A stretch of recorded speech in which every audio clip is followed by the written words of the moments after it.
अस्सलाम वालेकुम स्टूडेंट्स, कैसे हैं आप सब। अगर आपने अभी तक मेरे चैनल को सब्सक्राइब नहीं किया तो मेरे चैनल को सब्सक्राइब कर दें और बेल के नोटिफिकेशन को प्रेस कर दें ताकि जो मेरी आने वाली लेटेस्ट वीडियोस हैं वो आप तक पहुंच जाए। तो जैसा कि मैंने अपनी प्रीवियस वीडियो में सॉल्व प्रॉब्लम क्वेश्चन नंबर 12 को एक्सप्लेन किया था, तो जो मेरी आज की वीडियो है इसमें क्वेश्चन नंबर 13 को एक्सप्लेन किया जाएगा। अच्छा, मैंने एक चीज़ और एक्सप्लेन करनी थी कि जो मेरी सॉल्व प्रॉब्लम है इसका ये ग्रीन्स थ्योरम से रिलेटेड लास्ट क्वेश्चन है। उसके बाद मतलब जो मेरी नेक्स्ट वीडियोज़ होंगी उसमें डाइवर्जेंस थ्योरम के जो क्वेश्चंस हैं वो स्टार्ट हो जाएंगे। तो सबसे पहले जो आज की वीडियो है इसमें क्वेश्चन नंबर 13 की स्टेटमेंट रीड कर लेते हैं। स्टेटमेंट में क्या लिखा है, let f is equal to minus y i cap plus x j cap divided by x square plus y square. अच्छा, इस क्वेश्चन में हमारे पास दो पार्ट्स हैं। पहला क्या है कि कैलकुलेट करो डेल क्रॉस एफ, और फिर उसके बाद बी पार्ट क्या है कि वैल्यूएट करो F dot d are around any closed path and explain the results. तो सबसे पहले जो इसका ए पार्ट है उसको एक्सप्लेन करेंगे। ए पार्ट पे क्या लिखा है, अगर इसको इस तरह से देखा जाए तो सबसे पहले del cross f find out करना है। तो डेल क्रॉस जहाँ पे भी हमारे पास क्वेश्चन इस फॉर्म में आ जाएगा तो मैंने क्या करना है, ऊपर आई जे के मतलब 3 क्रॉस 3 का डिटर्मिनेंट फाइंड आउट करना है। तो इसके लिए क्या करूँगी, आई कैप जे कैप और के कैप, उसके नीचे जो डेल की वैल्यू है वो क्या है, पार्शियल ओवर पार्शियल एक्स। इसकी जगह पार्शियल क्या वैल्यू है डेल की, partial over partial x i cap plus partial over partial y j cap plus partial over partial z के कैप। हमारे पास ये तीन वैल्यूज गिवन है। उसके अलावा हम लोगों ने इस तरह से आई के नीचे आई वाली टर्म लिख देनी है, जे के नीचे जे वाली टर्म को लिख देना है और के नीचे के वाली टर्म को लिख देना है। फिर क्या करना है, एफ जो मेरे पास वैल्यू है आई कैप मतलब यहाँ पे देखिए तो मेरे पास टोटल वैल्यू क्या थी, minus y i cap plus x j cap divided by x square plus y square. तो क्या आएगा, माइनस वाई ऊपर divided by x square plus y square, और जो जे कैप वाली टर्म है वो जे कैप के साथ आ जाएगी, लेकिन ओवर की फॉर्म में अगर किसी भी वैल्यू में फ्रैक्शन की फॉर्म में होता है तो वो फ्रैक्शन की फॉर्म में जो है वो आई कैप के साथ भी आएगी और जे कैप के साथ भी नीचे लिखी जाएगी। उसके अलावा के कैप हमारे पास 0 है क्योंकि इसकी वैल्यू कोई भी हमारे पास गिवन नहीं है। फिर मैंने क्या करना है, यहाँ पे यहाँ से इसको और इसको इग्नोर कर देना है और इसका इसके साथ डॉट प्रोडक्ट ले लेना है, इसको सॉरी इसका पार्शियली डिफरेंशिएट करना है। इसकी रिस्पेक्ट से तो 0 आएगा, इसको इसकी रिस्पेक्ट से करें तो भी 0 आ जाएगा। सिमिलरली इसको और इसको छोड़ दें तो भी हमारे पास जे कैप वाली सारी टर्म 0 आ जाएंगी। फिर जब मैं यहाँ से इसको और इसको स्किप कर दूंगी तो के कैप आएगा और उसके साथ मेरे पास किस तरह से इस पर पार्शियल वाला देखें तो क्या आएगा, नीचे वाली टर्म का स्क्वायर ऊपर वाली टर्म का डेरिवेटिव माइनस नीचे वाली टर्म का डिफरेंशिएट। इस तरह से हम लोगों ने ये यू ओवर वी वाला लगता है, यू ओवर वी वाला जो है इसमें हमारे पास रूल लगेगा। फिर सिमिलरली यहाँ पे क्या आएगा कि नीचे वाली टर्म का स्क्वायर और ऊपर वाली टर्म हम लोगों ने ऐसे ही लिख देनी है। फिर मैंने क्या करना है, ये वाली 0 ये वाली 0, फिर क्या आएगा यहाँ पे अगर एलसीएम लें तो मेरे पास एक टर्म आ जाएगी x square plus y square का होल स्क्वायर। ऊपर क्या आएगा, ये एक्स स्क्वायर है plus y square minus 2x square, तो minus 2x square plus x square minus x square आ जाएगा प्लस वाई स्क्वायर आ जाएगा। फिर यहाँ पे देखें क्या आएगा, प्लस एक्स स्क्वायर, क्यों यहाँ पे हमारे पास एक्स स्क्वायर वाली एक ही टर्म है, और माइनस वाई स्क्वायर, ऊपर हमारे पास ये टर्म्स आ जाएंगी। फिर मैंने क्या करना है, अगर यहाँ पे देखें तो मेरे पास क्या आएगा, इन दोनों की कटिंग हो जाएगी। ये देखें minus x square plus x square से कैंसिल आउट हो जाएगा और y square minus y square से कैंसिल आउट हो जाएगा। तो फिर हमारे पास क्या आएगा, इसकी जगह 0 आंसर आ जाएगा।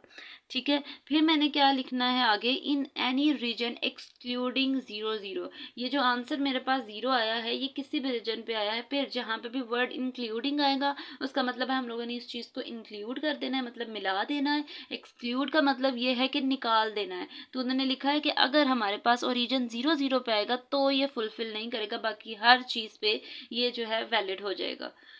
ठीक है, अब नेक्स्ट देखिए, अब यहाँ पे देखें तो मेरे पास क्या बी पार्ट किस तरह से सॉल्व करना है। एफ की वैल्यू मेरे पास ये है, इसका डॉट प्रोडक्ट ले लेना है डी आर के साथ। जब मैं इसका डी आर के साथ डॉट प्रोडक्ट लूंगी तो मेरे पास डी आर की वैल्यू क्या आ जाएगी, D x i cap plus D Y j cap. अच्छा, कोई स्टूडेंट मुझसे ये क्वेश्चन कर सकता है या फिर उसको ये कन्फ्यूजन होगी कि यहाँ पे के कैप वाली टर्म क्यों नहीं है, क्योंकि यहाँ पे हमारे पास आई जे है तो मैंने भी यहाँ पे कोशिश करनी है आई जे ही ले लूँ। फिर मैंने क्या करना है, और वैसे भी हमारे पास जो है एक्स वाई मतलब किसी प्लेन की बात हो रही है, कोई भी कर्व अगर हम स्टडी करते हैं तो वो किसी जो है प्लेन के अंदर जो है लाई करता है, ठीक है। तो प्लेन हमारे पास जो कोऑर्डिनेट एक्सिस होते हैं वो एक्स और वाई होते हैं, इसलिए यहाँ पे जेड एक्सिस नहीं आया या फिर उसको डिस्कस नहीं किया जाएगा। अब जब मैंने इसका डॉट प्रोडक्ट लिया तो आई का डॉट प्रोडक्ट आई के साथ लिया तो भी 1 आ गया, जे का डॉट प्रोडक्ट लिया जे के साथ तो भी 1 आ गया। फिर मैंने क्या करना है, इस पर क्लोज्ड कर्व सी इंटीग्रल लगाना है। तो मैंने इस तरह से इसको इंटीग्रल लगा दिया। ये वाला स्टेप 2 दफ़ा हो गया है, ठीक है। आपकी मर्जी है इस तरह से पहले वाला लिख लें या फिर अगेन यहाँ पे इंटीग्रल लगा लें। तो मेरे पास F dot d r is equal to closed integral आ गया minus y d x plus x d y divided by x square plus y square. अब यहाँ पे क्या आ जाएगा, नेक्स्ट यहाँ से अब जब मैंने इंटीग्रेशन करनी है तो इंटीग्रेशन मेरे पास जब मैं एक्स और वाई कोऑर्डिनेट को स्टडी करूँगी तो मेरे लिए मुश्किल हो जाएगा इस चीज़ को स्टडी करना। इसके अलावा अब मैं क्या करूँगी, मैं कोशिश करूँगी कि मेरे पास जो है मैं इसको कन्वर्ट कर दूँ पोलर कोऑर्डिनेट्स के अंदर। तो जब भी किसी क्वेश्चन को पोलर कोऑर्डिनेट में कन्वर्ट किया जाएगा तो मतलब वो सॉल्व करना ईजी हो जाता है, ठीक है। उसके अलावा देखें, जब भी क्लोज्ड कर्व की बात की जाएगी तो इसमें हमारे पास एक्स वाई जो है वैल्यूज तो गिवन ही नहीं है। अगर वैल्यूज गिवन होती तो मैं इसमें पोलर कोऑर्डिनेट्स में ना जाती, मुझे इसमें वैल्यूज गिवन नहीं है इसलिए मैं इसको पोलर कोऑर्डिनेट्स में जाना मेरे लिए ज़रूरी हो गया है। फिर मैं क्या करूँगी, एक्स की value rho cos phi, y की वैल्यू रो साइन फाई रखनी है, आपकी मर्जी या आर भी रख सकते हैं, लेकिन यहाँ पे रो क्यों आया है, पोलर कोऑर्डिनेट्स की वजह से आया है। फिर उसने क्या कहा है, where rho phi are polar coordinates, हमारे पास क्या है, दोनों ही क्या है, पोलर कोऑर्डिनेट्स हैं। और अगर हम देखें कुछ क्वेश्चंस जब आप पहले करते रहे हैं उसमें क्या वैल्यूज लेट करते थे, x is equal to r cos theta plus y is equal to y is equal to r sine theta, इस तरह से वैल्यूज जो है वो लेट करते थे।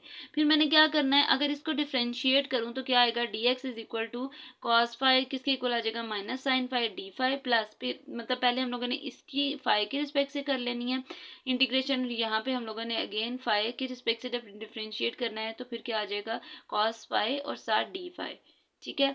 इस तरह से फिर डी वाई का हम लोगों ने फाइंड आउट करना है तो उसका ये आंसर आ जाएगा। फिर मैंने क्या करना है, इनकी वैल्यूज पुट कर देनी है, जो मेरे पास ये वाला इंटीग्रल था इसके अंदर जब मैं वैल्यूज को पुट कर दूंगी तो मेरे पास कुछ इस तरह से आंसर आएगा, ये देखें। इसके अलावा हम लोगों ने क्या लिखा है, मतलब कुछ जो है थोड़ी सी एक्सप्लेनेशन लिखी है, उसको जो है रीड कर लेते हैं।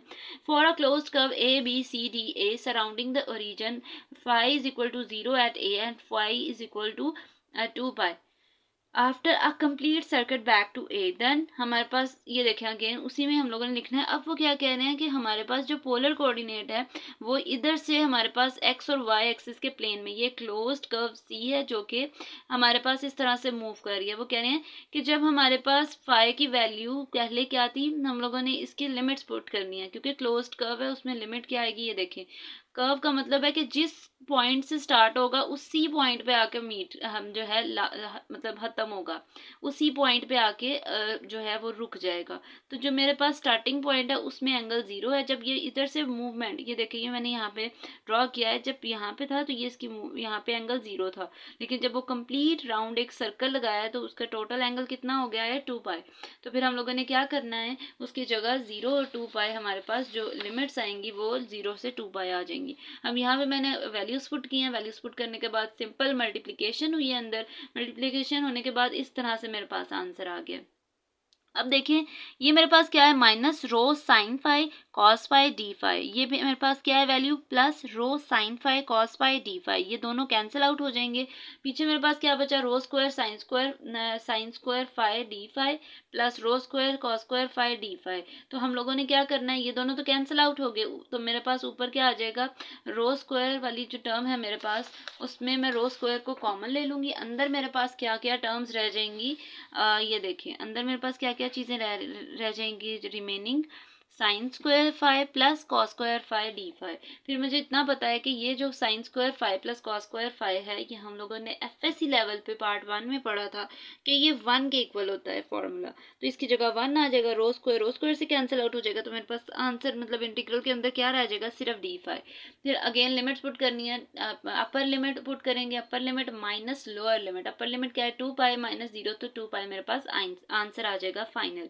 उसके अलावा उन्होंने क्लोज एक जो है नेक्स्ट एक बात जो है वो सिर्फ थोड़ी सी एक्सप्लेन किया, उसको भी रीड कर लेते हैं।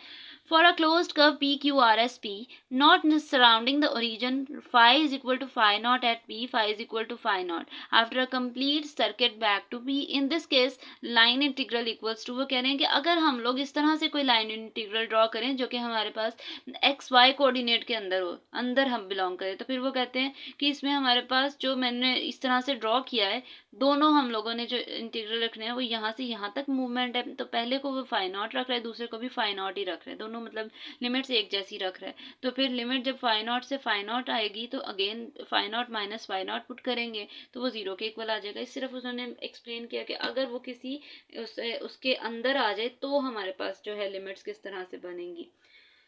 ये थी जी आज की मेरी वीडियो। होपफुली आपको मेरी वीडियो अच्छी लगी होगी। अगर आपको मेरी वीडियो अच्छी लगे तो वीडियो को लाइक कर दें और सब्सक्राइब करना मत भूलिएगा। तो इंशाल्लाह जो नेक्स्ट वीडियो होगी वो डाइवर्जेंस थ्योरम से रिलेटेड जो सॉल्व प्रॉब्लम है उनसे मतलब उन चीज़ों को एक्सप्लेन किया जाएगा, वो वाले क्वेश्चन एक्सप्लेन किए जाएंगे। तो तब तक के लिए अल्लाह हाफिज़।